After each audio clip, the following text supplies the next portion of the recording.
got a host of young players with a new offense. And that's just part of it. And that's just how you process all that and how you lead them through this is very important.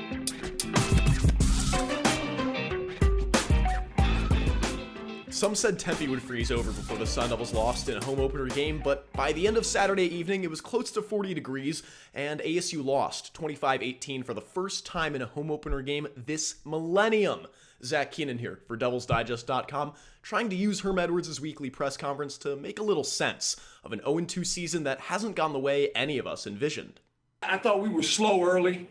I thought our whole team was kind of slow, trying to figure out the pace of the game. First quarter was an even quarter, 0-0.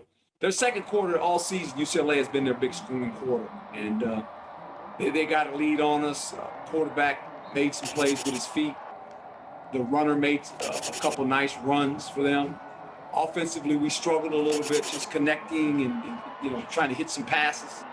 That wasn't really smooth. And I thought the second half, we kind of got a flow going, and then it became a game of really handling their pressure. They brought a lot of pressure. They brought 5-6 man pressure for most of the day. And it was a matter of our receivers getting open versus man-to-man coverage. I mean, that's going to kind of be our deal right now. I think people are going to bring pressure. They're going to see if we can beat their cover guys. That's kind of what the game became. It became one of those type of games. It's no secret this is a different team from last year. We've lost 2 tough games thus far this season. Bringing in a new offense.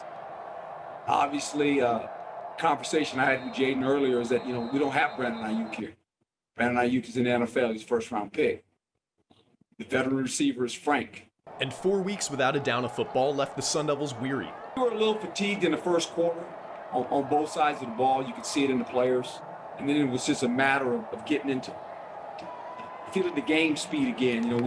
We had missed that. And that the anxiety with game speed has the ability to get you fatigued. And I thought that happened. The pattern has been the same in both games this season. The defense had the lead at the end.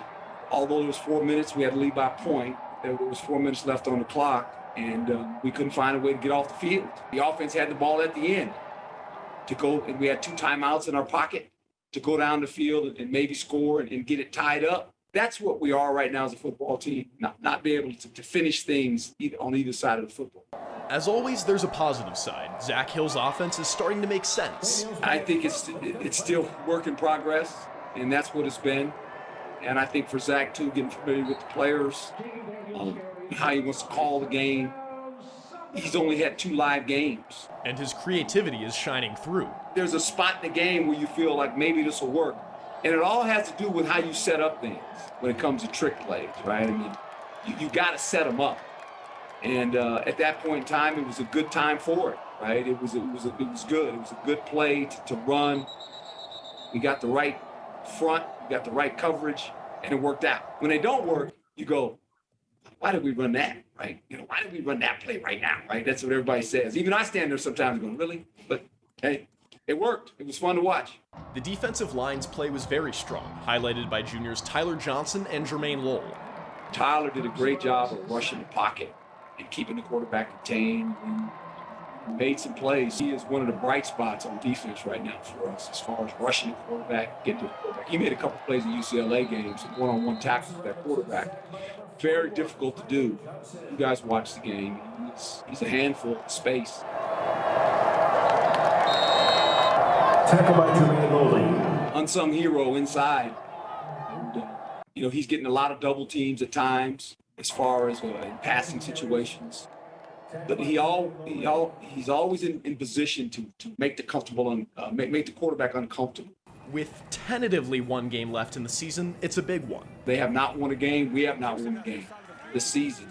And so all bets are off. And I think we know that. We have a bunch of young guys the first year going to this.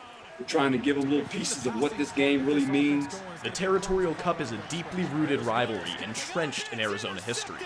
When you have rivalry games, that's what makes college football so special. They used to have rivalry games in the NFL, and they started adding teams and switching divisions and everything else, and they still have some. But this college thing is interesting because it's about the fan bases. Sun Devil fans, get out your pitchforks and rally because this week is officially hate week. For all your ASU versus that team down in Tucson coverage this week, make sure to keep it locked in to DevilsDigest.com and give us a follow on Twitter @DevilsDigest.